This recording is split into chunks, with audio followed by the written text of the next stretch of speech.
plat ya kalau plat oh mak lebahan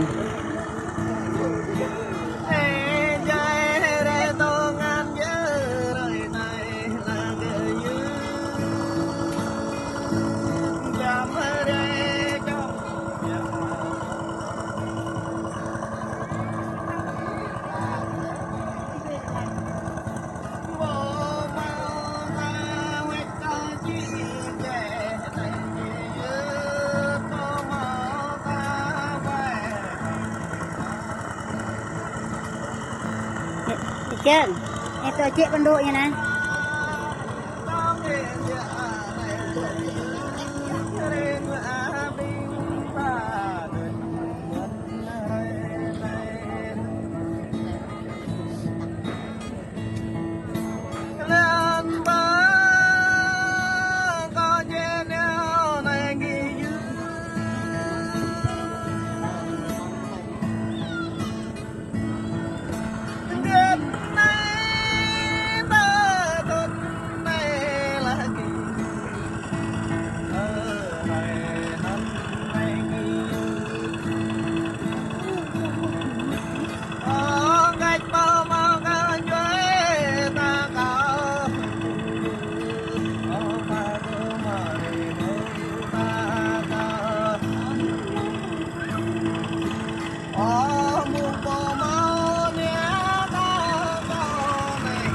Nah, dan ya bapak.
Là trộm đi hơi sau bằng sợi đó.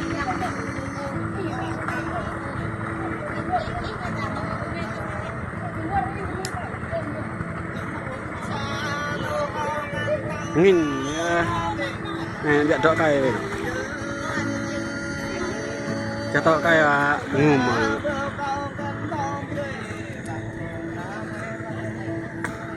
ra lại cái gì rồi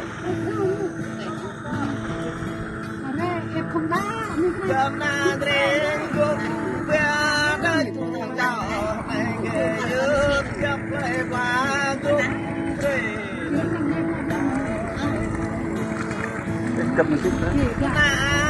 để không bỏ lỡ những video